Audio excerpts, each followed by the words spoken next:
नारायणं विष्णुपदय कृष्णपृष्ठाय भूतले श्रीमते जयपताका सविनीते नामिनी नमो आचार्य पादया निताय कृपा प्रदायिने गौरकथा समुदाय नगरग्राम तारिणी हे कृष्ण करुणा सिंधु दीना बंधु जगतपते गोपेश गोपिका कांत राधा कांत नमस्ते तप्त कंचन गौरंगी राधे वृंदावनेश्वरी वृषभानुसुते देवी प्रणमामि हरिप्रिये जय श्री कृष्ण चैतन्य प्रभु नित्यानंद श्री अद्वैत गदाधर श्रीवासादि गौर भक्त वृंद हरे कृष्णा कृष्णा कृष्णा हरे हरे हरे राम राम राम हरे हरे। ओम नमो भगवते वासुदेवाय। ओम नमो भगवते वासुदेवाय। ओम नमो भगवते वासुदेवाय। नारायणं नमस्कृत्य नरं चैव नरोत्तमं देवीं सरस्वतीं व्यासं ततो जयमुदीरये। हरे कृष्णा। श्री कृष्ण हृदय गीता संसार मलनाशिनी ज्ञानम भक्ति मुक्तिदात्री गीता देवी नमामि अहम्। देवकी नंदन कृष्ण गीता पठेन तुष्यति यथा न वेदयितनेन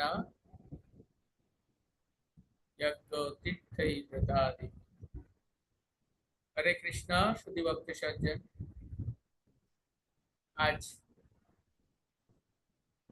আমাদের আলোচনার বিষয় হচ্ছে গীতার কর্মযোগ। শুধু কর্মযোগ নয়, কর্মযোগের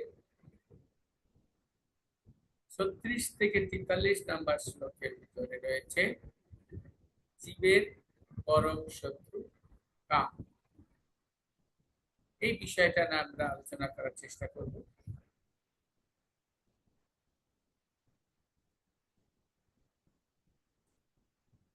তো আমাদের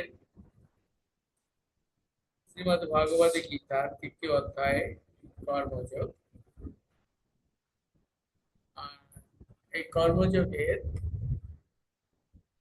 36 থেকে 43 অর্থাৎ 36 নম্বর শ্লোকে আপনারা কি আছে দেখো। অর্জুন প্রশ্ন করছে, অথ কেন প্রযুক্ত আয়ম পাপম চরতি পুরুষা অনিচ্ছানপি প্রশ্নেয় ফলাদিব নিয়োজিতঃ। অর্জুন বললেন, হে বার্ষ্ণেয়, মানুষ কার দ্বারা চালিত হয়ে অনিচ্ছা সত্ত্বেও যেন বলপূর্বক নিয়োজিত হয়েই পাপাচরণে প্রবৃত্ত হয়।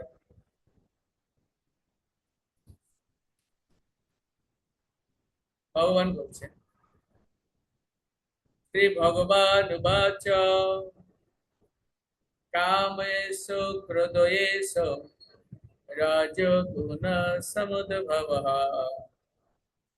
মহাশন মহাপপ্না বিদ্যেন বিহ বৈরিণম। পরমেশ্বর ভগবান বললেন, হে অর্জুন, রজগুণ থেকে সমুদ্ভব কামই মানুষকে এই পাপ আচরণে প্রবৃত্ত করে এবং এই কামই ক্রোধে পরিণত হয়। কাম সর্বগ্রাসী, পাপাত্মক। কামকেই জীবের প্রধান শত্রু বলে জানবে। পরের শ্লোকে ভগবান বলছেন, ধূমেন আব্রিয়তে বহ্নি যথা আদর্শ মলেন চ যথা উল্লেন আবৃত গর্ভ তথা তেনেদাম আবৃতম। অগ্নি যেমন ধূম দ্বারা আবৃত থাকে, দর্পণ যেমন ময়লার দ্বারা আবৃত থাকে, অথবা গর্ত যেমন গর্ভ যেমন জরায়ুর দ্বারা আবৃত থাকে, তেমনি জীবাত্মা বিভিন্ন মাত্রায় এই কামের দ্বারা আবৃত হয়, কামের দ্বারা আবৃত থাকে। আবৃতেন জ্ঞানমেতেন জ্ঞানীন নিত্য বৈরিণা কাম রূপেণ কৌন্তেয় দুষ্পুরেণ অনলেন চ। কামরূপী চির শত্রুর দ্বারা জীবের শুদ্ধ চেতনা আবৃত হয়। এই কাম দুর্বারিত অগ্নির মতো চির অতৃপ্ত।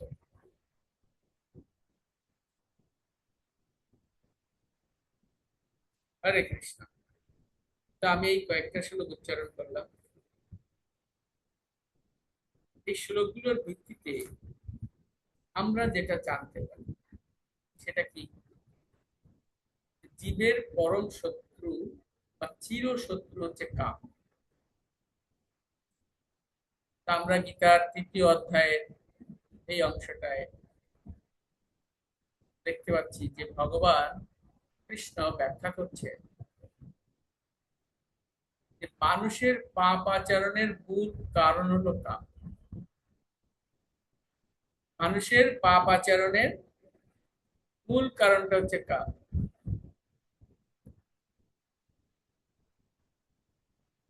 এই কাম যা রজগুণ থেকে আসে, পরে ক্রোধে রূপান্তরিত হয়। এই কামই জীবের প্রধান শত্রু, যা তার জ্ঞান, বুদ্ধি এবং আত্মচেতনাকে আচ্ছন্ন করে ফেলে।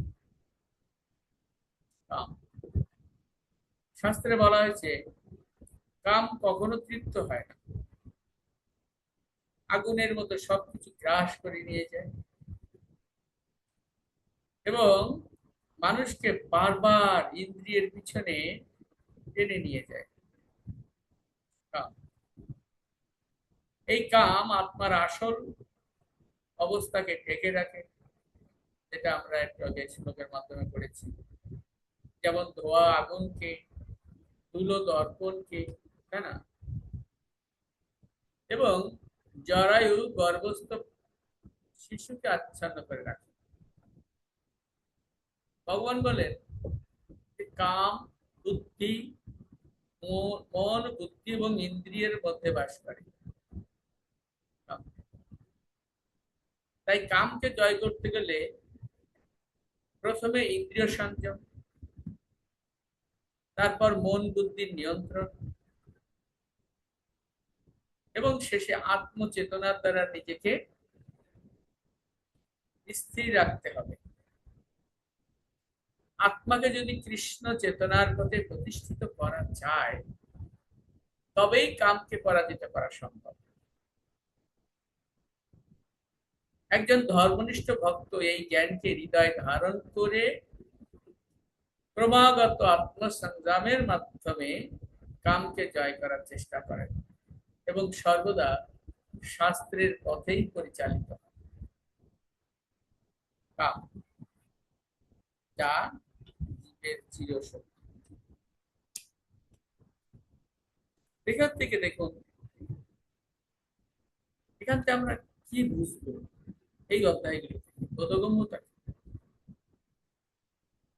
প্রথম বোধগম্যতা আমরা যেটা বুঝলাম, যেটা শুনলাম, সেটা হচ্ছে এই কামই সর্বনাশের মূল। তাই না? এই কামই সর্বনাশের। স্পষ্ট ভাবে বলেছেন যে জীবের প্রকৃত শত্রু হচ্ছে কাম, ভোগের ইচ্ছা, ভোগ করার ইচ্ছা। এটি ইন্দ্রিয়ের মাধ্যমে শুরু হয়, মনের মধ্যে প্রবেশ করে। ইন্দ্রিয়ের মধ্যে মানে মাধ্যমে শুরু হয় এই কাম বা ভোগের ইচ্ছা। তারপর ধীরে ধীরে কোথায় প্রবেশ করে? মনের মধ্যে প্রবেশ করে। মনের মধ্যে প্রবেশ করে বুদ্ধিকে আচ্ছন্ন করে রাখে। মনের মধ্যে প্রবেশ করে বুদ্ধিকে আচ্ছন্ন করে রাখে এবং শেষে আত্মাকে তার ধর্মপথ থেকে বিচ্যুত করে দেয়। কি সুন্দর কথা দেখো, যে কাম শুরু হয় ইন্দ্রিয়ের মাধ্যমে, তারপরে কি করে? তারপর এটা মনের মধ্যে ঢুকে যায়। ওই যে কথায় আছে না, যে বসতে দিলে শুতে চায়। তো এই কাম কি করে? ইন্দ্রিয়ের মাধ্যমে প্রবেশ করে, তারপরে ধীরে ধীরে মনে মনে ঢুকে যায়, আর মনের মধ্যে প্রবেশ করে বুদ্ধিকে আচ্ছন্ন করে ফেলে এবং আত্মাকে তার ধর্মপথ থেকে বিচ্ছিন্ন করে দেয়। তার মানে কি? তার মানে হচ্ছে কাম মানুষের জীবনে এমন এক শক্তি যা অদৃশ্য ভাবে কিন্তু গভীর ভাবে তার চরিত্র এবং সিদ্ধান্তে প্রভাব ফেলে। এমন এক শক্তি অদৃশ্য ভাবে রয়েছে, অদৃশ্য কিন্তু গভীর, তার চরিত্র এবং সিদ্ধান্তে একটা প্রভাব ফেলে দেয়। এটা আমরা বুঝতে পারি। হরে কৃষ্ণ। দ্বিতীয় কথা হচ্ছে, কাম কখনো সন্তুষ্ট হয় না, তৃপ্ত হয় না, তাই না? যেমন উদাহরণ দিয়েছেন এখানে, যে যেমন আগুনে যত জ্বালানি দেওয়া হোক না কেন তা আরো বাড়তে থাকে। তেমনি কাম কখনো পরিতৃপ্ত হয় না, যত উপভোগ করবে তত আরো বেশি ভোগের ইচ্ছা হবে। সে বারবার ফিরে আসে ইচ্ছা, এবং মানুষকে নতুন নতুন ভোগের দিকে টানে, নতুন নতুন ভোগের দিকে টানে।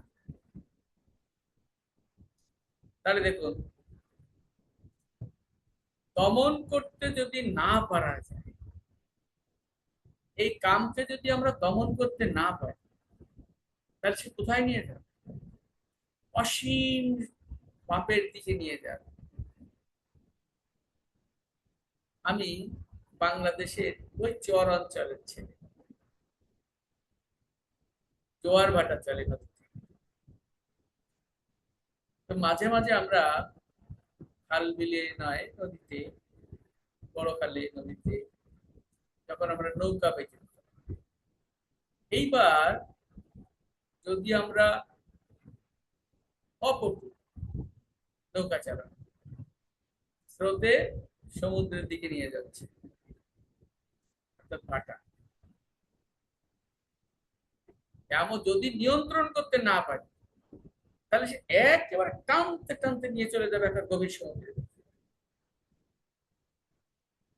যদি এই কামকে আমরা নিয়ন্ত্রণ করতে না পারি, দমন করতে না পারি, তাহলে কোথায় যাবে? পাপ, অসীম পাপের দিকে নিয়ে যাবে। হ্যাঁ, অন্য একটা পয়েন্ট দেখুন, যে কাম থেকে জন্ম নেয় ক্রোধের, কাম থেকে ক্রোধের জন্ম নেয়। প্রথমে আমরা পড়েছি, প্রথম পয়েন্টটা পড়েছি যে কাম হচ্ছে সর্বনাশের মূল। দ্বিতীয় কথা বলেছি, কামকে কখনো সন্তুষ্ট করা যায় না, তৃপ্ত হয় না।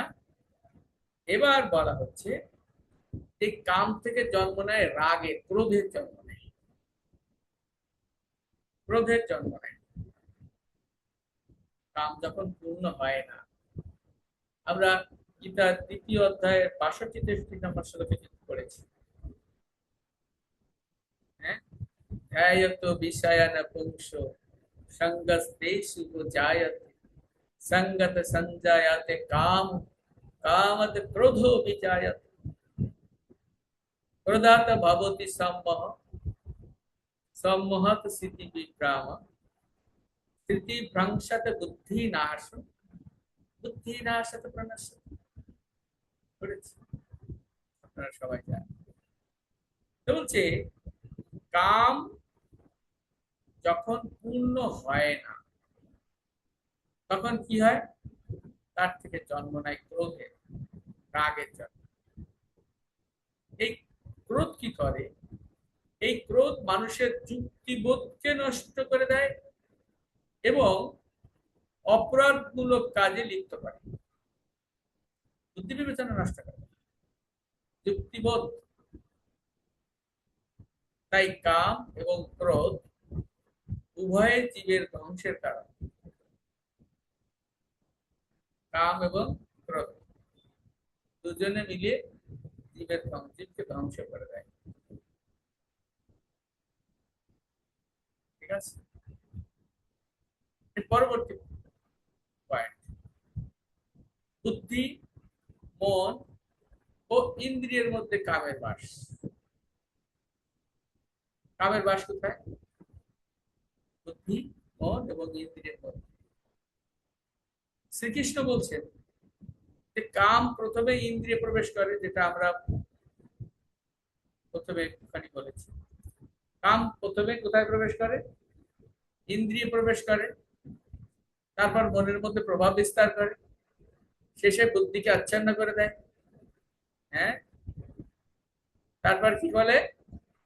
এইভাবে মানুষ নিজের বিবেচনা শক্তি হারিয়ে ফেলে এবং দুর্গম আকাঙ্ক্ষার শিকার হয়, নিজের বুদ্ধি নষ্ট। বলছে দেখুন, আমরা যারা দেখেছি, যারা জুয়া খেলে না, জুয়া খেলে প্রথম প্রথম খুব ভালো ইনকাম করে, খুব আসক্ত হয়ে যায়, না ভালো ভালো ভালো ভালো, হ্যাঁ অনেক টাকা হয়েছে আমার, আপনি এটা করুন এটা করুন, জানি। আবার মানে বিভিন্ন প্রচার মাধ্যমেও দেখায়, তো খুব আসক্তি হয়ে গেছে, আমি এবার এত টাকা দিতেছি, 1 লাখ দিতেছি, 2 লাখ দিতেছি, আমার পায়ে কি অনেক টাকা হয়ে গেছে আমার। এইবার এমন আসক্তি, এমন নেশায় ধরিয়ে দেয় যে তারপরে দেখবেন আপনি ওই টাকা তো হেরে গেছেনই গেছেনই, তারপরে বিটে বাড়ি সব হেরে গেছে। এ পর্যন্ত যারা জুয়া খেলেছে তারা কেউ লাভবান হয়। কি বলছে? মানুষকে নিজের বিবেচনা শক্তি হারিয়ে ফেলে এই কামের মাধ্যমে।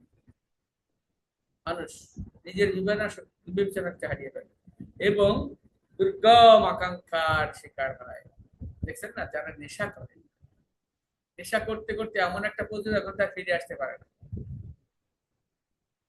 আমি আমার এক খুব কাছের আত্মীয়কে দেখেছিলাম, বাবা পিটাচ্ছে, এই কোথায় তুই? ও সেই নেশা নিয়ে ও চিলে কোথায় চলে গেছে।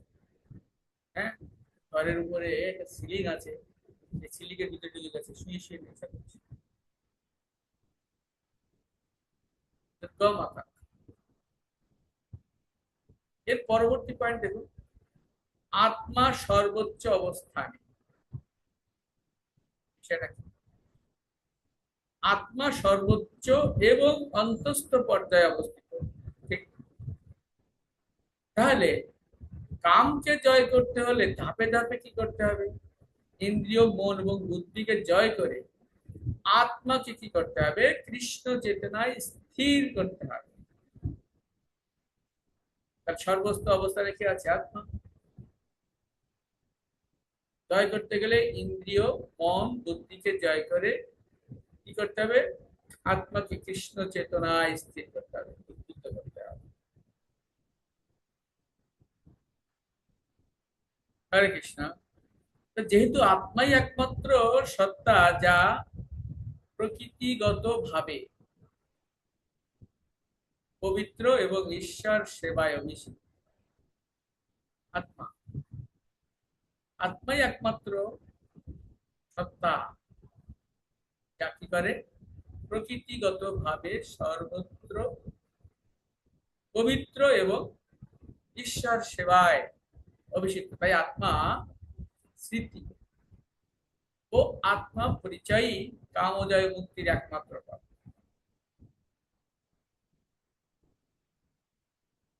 পরের পয়েন্ট, ভক্তের জন্য রূপান্তরিত কামের আদর্শ। এগুলো আমাদের বোধগম্যতার ভিতরে পড়ে, এই যেগুলো আলোচনা করা হচ্ছে। যদিও কাম সাধারণত পাপের কারণ, কিন্তু শুদ্ধ ভক্ত হনুমানের কথা চিন্তা করুন। এখানে বলছে ভক্তের জন্য রূপান্তরিত কামের আদেশ। ভক্তের জন্য কাম কি রূপ ধারণ করছে? আমরা শুদ্ধ ভক্ত হনুমানের কথা জানি। শুদ্ধ ভক্ত হনুমানের মতো যদি কেউ এই কাম বা অভিলাষকে ভগবানের সেবায় নিবেদন করে, তাহলে কি হলো? তাহলে সেটি আর পাপ হয় না, বরং ভক্তি রূপে পরিণত হয়। ভক্তি পরিণত, এই কর্মের সর্বোচ্চ রূপান্তরটা এবং আত্মসিদ্ধ, কামের সর্বোচ্চ রূপান্তর এবং আত্মসিদ্ধ জীবনের পরিচয়। এবার দেখুন জ্ঞান, জ্ঞানের কয়টা আবরণ আছে? জ্ঞানের তিনটা আবরণ রয়েছে, অগ্নি, দর্পণ, ভ্রূণ। এগুলোর মাধ্যমে আমরা আলোচনা করি। এই যে আমরা অধ্যয়ন করলাম বা আলোচনা করছি, তার মধ্যে কি হলো? ভগবত গীতায় কামের বা ভোগিচ্ছার জীবনের বা জীবের চেতনার উৎস কিভাবে প্রভাব ফেলে, এই কথাটা বোঝাতে তিনটা উপমা দেওয়া হয়েছে। যে তিনটা উপমা আমি আগে শুনতে বলেছি, অগ্নি, দর্পণ এবং ভ্রূণ। অগ্নিটা কি? আগুনে ধোয়া, ধোয়া আগুনকে আবৃত করে কিন্তু নষ্ট করে না। আয়নায় ধূলিকণা, আয়নার ধূলিকণার দ্বারা কি হয়? দর্পণে ধূলিকণার দ্বারা আয়নার স্বচ্ছতা নষ্ট হয়, কিন্তু পরিষ্কার করলে আবার দেখা যায়। ভ্রূণের আবরণ, এই তিনটি উপমা জীবের চেতনার স্তর বা কামের আবরণের গভীরতা বুঝতে সাহায্য করছে। কি করে? প্রথমে আমরা আসি আগুন আর ধোঁয়ার বিষয়। এরা মানুষের উপলব্ধি করতে হবে। আগুনের উপরে ধোঁয়া পড়লে কি হয়? আগুনের উপরে ধোঁয়া পড়লে যে আগুন কিছুটা ঢেকে যায়, কিন্তু সম্পূর্ণ নিভে যায় না, যেটা আগে বলেছি। একটু বাতাস দিলেই আবার সেই ধোঁয়া সরে যায়, আবার আগুন জ্বলতে চলে।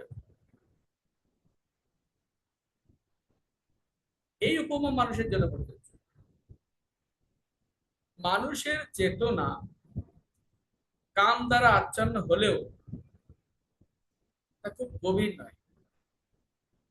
হরে কৃষ্ণ কৃষ্ণ কৃষ্ণ হরে হরে, হরে রাম রাম রাম হরে হরে। এই মহামন্ত্র, এই যে মহামন্ত্রের সংস্পর্শে নাম জপ, ভজন এবং সাধু সঙ্গের দ্বারা সেই আবরণ সহজে দূর হয়ে যায়। তাই তাকে বলা হয় বিকশিত চেতনা। অর্থাৎ আগুন আর যে ধোঁয়ার উদাহরণটা মানুষের জন্য প্রযোজ্য। ধোঁয়া দ্বারা আগুন আচ্ছাদিত হয় ঠিকই, কিন্তু 100% নিভে যায় না। একটু বাতাস দিলে কি হয়? আবার আগুন জ্বলে ওঠে। ঠিক সেরকম মানুষের চেতনাও কামের দ্বারা আচ্ছন্ন হয়, কিন্তু খুব একটা গভীর ভাবে হয় না। নিরন্তর হরিনাম সংকীর্তনের ফলে আবার সেই আবরণ দূর হয়ে যায়। দ্বিতীয় উদাহরণটা কি দেওয়া আছে? আয়না এবং ধূলিকণা। আপনারা সবাই আয়না দেখেছেন। দীর্ঘদিন যদি একটা আয়না এক জায়গায় ফেলে রাখেন, দেখবেন ধুলাবালি জমে জমে জমে জমে জমে জমে জমে কি হবে, এটা আবরণ করে যায়, আবছা হয়ে যায়, দেখা যায় না। এই যে আয়না ধূলিকণার উদাহরণটা আমরা কার জন্য দিচ্ছি? বলছে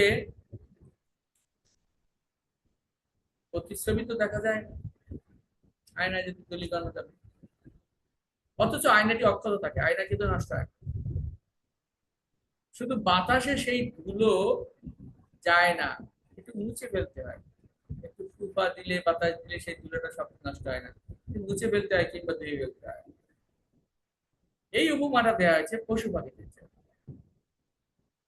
পশু পাখিদের চেতনার স্তর বোঝাতে বলা হয়েছে তাদের চেতনা কাম দ্বারা আরো বেশি আচ্ছন্ন, যাকে বলা হয় সংকুচিত চেতনা। কি বলা হয় তাকে? সংকুচিত চেতনা।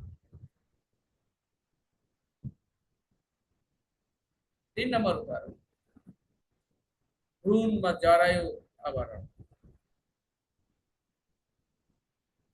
দেখুন, ভ্রূণ যেমন মাতৃগর্ভের শক্ত আবরণের দ্বারা ঢাকা থাকে, ঠিক তেমনি উদ্ভিদের চেতনা কাম দ্বারা সবচেয়ে গভীরভাবে আচ্ছাদিত। উদ্ভিদের চেতনা আর কাম, উদ্ভিদের চেতনা কি? কাম দ্বারা সবচেয়ে গভীরভাবে আচ্ছাদিত। এই স্তরে চেতনার আবরণ বাহ্যিক উপায় সম্ভব নয়। চেতনার আবরণটা সরানো বাহ্যিক উপায় সম্ভব। কিভাবে সম্ভব? শুধু সময় এবং প্রকৃতির নিয়মে। সময় এবং প্রকৃতির নিয়মে ধাপে ধাপে আত্মার বিকাশ হয়। এই উপমা দেওয়া হয়েছে গাছপালার জন্য উদ্ভিদ জাতীয় জীবেদের বোঝাতে বলা হয়েছে। একে বলা হয় কি? আচ্ছাদিত চেতনা। তাহলে মানুষের চেতনা হচ্ছে বিকশিত চেতনা, পশু পাখিদের চেতনাকে বলা হয়েছে কি? সংকুচিত চেতনা, এবং গাছপালা উদ্ভিদ তাদেরকে বলা হয়েছে আচ্ছাদিত চেতনা। তো এইভাবে জীবের শুদ্ধ চেতনা কামের আবরণে আচ্ছাদিত। আমাদের আজকে আমরা যেটা জেনেছি সেটা হচ্ছে পারিত এই কাম, অতৃপ্ত, হ্যাঁ, তাকে মানে সহজে কন্ট্রোল করা যায় না, কিন্তু কন্ট্রোল করার একটা উপায়, সেটা হচ্ছে যদি কেউ কৃষ্ণ ভক্তিতে যুক্ত হয়। যদি কেউ কৃষ্ণ ভক্তিতে যুক্ত হয় তাহলে কি হবে? তাহলে তাকে নিয়ন্ত্রণ করা সম্ভব। তো এইভাবে বলা হচ্ছে আগুন, আয়না, ভ্রূণের মাধ্যমে যে উদাহরণের মধ্যে বোঝানো হয়েছে সেই উপায়, উপায় কিভাবে যথাযথ উপায়ে সেই চেতনাকে জাগিয়ে তোলা যায়, তার একটা বিস্তারিত ব্যাখ্যা আমরা। এই জন্য কি করতে হবে? যে আমাদের কাম যখন শুদ্ধ শুদ্ধ কাম, তাকে কি করতে হবে? ভগবানে নিবেদন করতে হবে। যেটা হনুমানের কথা বলতে গিয়েছিলাম, যে হনুমান যখন তাকে লেজে আগুন দিয়ে দিল না, খুব রেগে গেল। হ্যাঁ, রেগে যে কাম থেকে ক্রোধের তৈরি হয়, সেই ক্রোধের ফলে সে পুরো লঙ্কা জ্বালিয়ে দিয়েছিল, তাই না? কুরুক্ষেত্রের ময়দানে ভগবান যখন অর্জুনকে তার ক্রোধ প্রদীপ্ত করেছিল, তখন সে শত্রুকে জয় করেছে। অনেক উদাহরণ রয়েছে। তো মনে কোনো ভৌতিক ইচ্ছা জাগলে ভাবো, এটি আমি কিভাবে ভগবানের সেবায় ব্যবহার করতে পারি। এইটা কি হলো? এই কামকে বা ক্রোধকে কিভাবে আমি ভগবানের সেবায় লাগাবো, সেটা হচ্ছে মনে কোনো যদি ভৌতিক ইচ্ছা জেগে থাকে, তাহলে ভাবো আমি এটি কিভাবে ভগবানের সেবায় ব্যবহার করতে পারি। এটা কিভাবে ভগবানের সেবায় ব্যবহার করা যাবে? যেমন হনুমান তার সমস্ত শক্তি ভগবান রামের সেবায় লাগিয়েছিলেন, তেমনি আমিও কি করব, আমার আকাঙ্ক্ষাকে শুদ্ধ করে ভগবানের নিবেদন করতে পারি, ভগবানের নিবেদন করতে পারি। কিন্তু বলা হচ্ছে এই কাম এবং ক্রোধ একদিনে যায় না, একদিনে যায় না। নিজেকে সময় দিন, ধৈর্য ধরুন এবং ধারাবাহিক অনুশীলনের মাধ্যমে নিজের জীবনকে ধীরে ধীরে নির্মল করুন।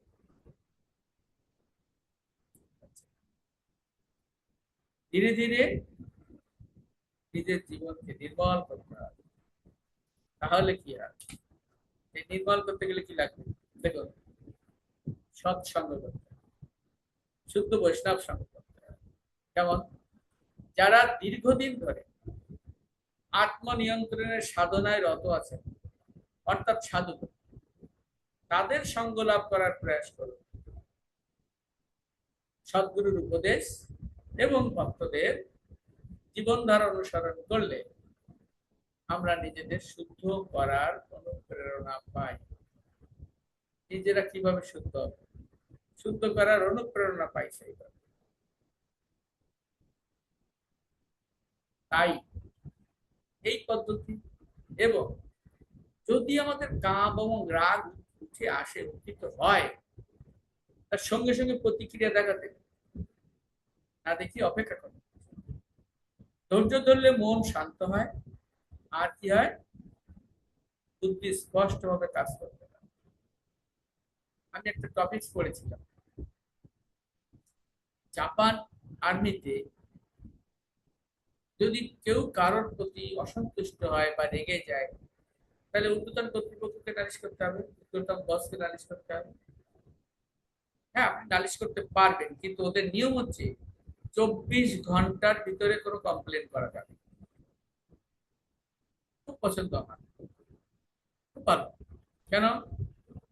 24 ঘন্টার ভিতরে আপনি ভাবুন, ও তো আপনার সহযাত্রী, সহপাঠী কিংবা কলিগ, হ্যাঁ, তার বিরুদ্ধে আপনি নালিশ করবেন কি? আর নালিশ করলে সে শাস্তি পেতে পারে, যদি ভুল নালিশ হয় আপনিও শাস্তি পেতে পারেন।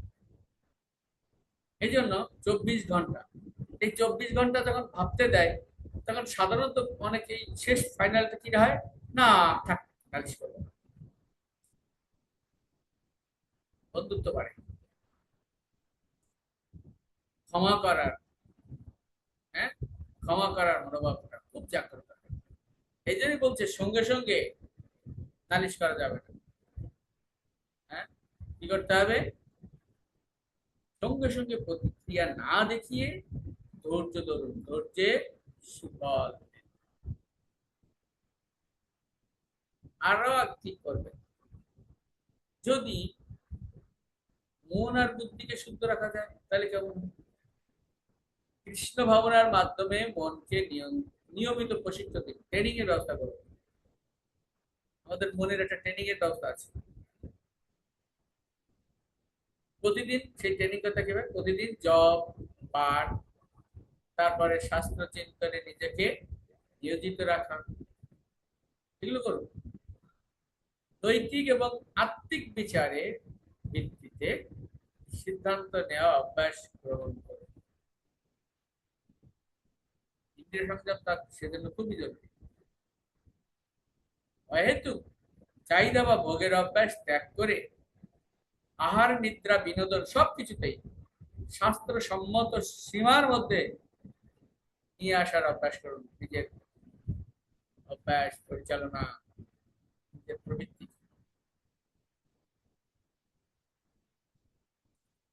আর শত্রুকে, আপনার শত্রু চেনার প্রয়াস করতে হবে। প্রতিদিন নিজেকে স্মরণ করুন, আমার শত্রু, প্রকৃত শত্রু বাইরের কেউ নয়, প্রকৃত শত্রু বাইরের কেউ নয়, বরং অন্তরের কাম এবং ক্রোধ। নিজের দুর্বলতাগুলি চিনে সেগুলি থেকে নিজেকে রক্ষা করাই প্রথম।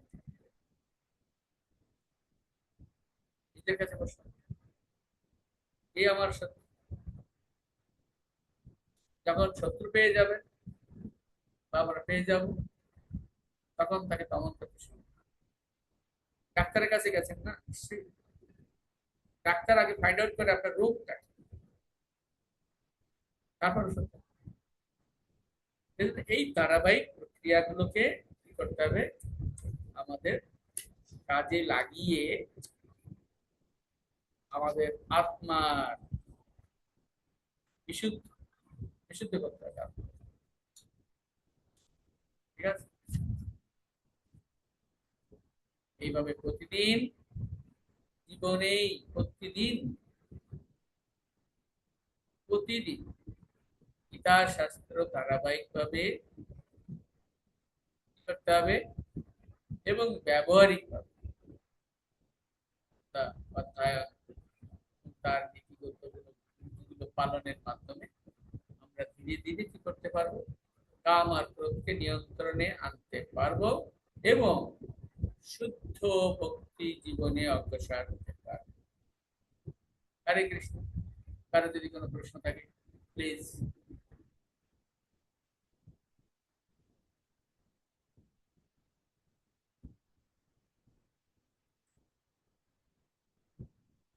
হরে কৃষ্ণ কৃষ্ণ কৃষ্ণ হরে হরে,